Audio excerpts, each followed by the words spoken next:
আমিও কাছ ফেলেই এসেছি শেষবারের মতো দেখার জন্য। বিশ্বব্যাপী তিনি আমাদের যে প্রতিভা ছড়িয়ে দিয়েছেন, এটা আসলে আমার মনে হয় যে খুবই সামান্য আমরা তার জন্য যা করতে পেরেছি। উনি এত ফিট একজন মানুষ ছিলেন, এত পরিশ্রমী একজন মানুষ ছিলেন যে উনি যেই গতিতে কাজ করতেন ওভাবে আমরাও অনেক সময় পারতাম না। সে নিজের পোশাকগুলো নিজেই বানায়, তৈরি করে।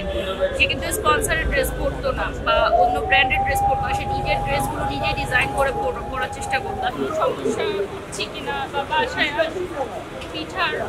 পিঠা বানায় আমাদেরকে খাওয়ানো, মানে ছোট থেকে যে আদর ও স্নেহ করা সিনিয়র আর্টিস্ট হিসাবে, এটা উনি সবসময় মেনটেন করতে দিয়েছিল। আমাদেরকে কাছে টেনে এনে বসানো, কোনো বিভাজন ভেদাভেদ রাখতেন না যে উনি এত বড় মাপের একজন শিল্পী। এই বিষয়টা, অহংকারটা ওনার মধ্যে আমরা কখনো পাইনি। আর উনি এত ফিট একজন মানুষ ছিলেন, এত পরিশ্রমী একজন মানুষ ছিলেন যে উনি যেই গতিতে কাজ করতেন ওভাবে আমরাও অনেক সময় পারতাম না। এই জন্য আমি সবসময় আপাকে বলতাম যে আপনি এত এনার্জি কোথায় পান? তো এত এনার্জেটিক একটা লেডি যখন আমাদের পৃথিবী ছেড়ে চলে যায়, আসলে আমরা তো সবাই ব্যস্ততার মধ্যে দেখছেন যে আমিও কাছ ফেলেই এসেছি শেষবারের মতো দেখার জন্য। আমি আসলে দেখতেই চাই না আপাকে এই অবস্থায়। আমি ওই স্মৃতিটাই মনে রাখতে চাই।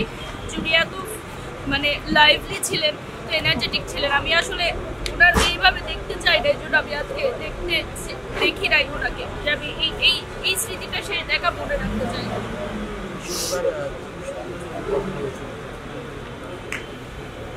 আপা সেই শুটিংয়েও বলছিলেন যে উনি নতুন কিছু কাপড় বানাবেন, যেহেতু নতুন বছর আসতেছে। তো কোথায় ভালো পাওয়া যায় উত্তরাতে কাপড়, যেহেতু আমি উত্তরাতে থাকি। তো আমি আপাকে বলছিলাম যে আপা তাহলে যে দেখবেন, সবাই কথা বলছিল যে নতুন বছরে কি নতুন স্টাইল আসছে, কি ট্রেন্ড আসছে, তোমরা তো জানো। আমি নতুন কিছু কাপড় বানাবো। আপা কিন্তু করতেন না কখনো। আপা কিন্তু নিজের কাপড় নিজে ডিজাইন করে বানাতেন এবং নিজে সেই পোশাকগুলো পরতেন। এটা আমার কাছে খুব ভালো লাগতো যে একজন আর্টিস্ট কতটা আর্টিস্টিক হলে সে নিজের পোশাকগুলো নিজেই বানায়, তৈরি করে।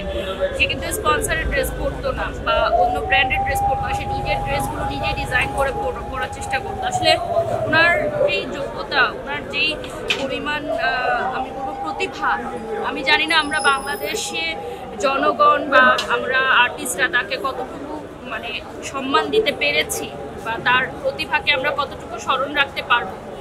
বিশ্বব্যাপী তিনি আমাদের যে প্রতিভা ছড়িয়ে দিয়েছেন, এটা আসলে আমার মনে হয় যে খুবই সামান্য আমরা তার জন্য যা করতে পেরেছি, তার প্রতিভার জন্য যা করতে পেরেছি।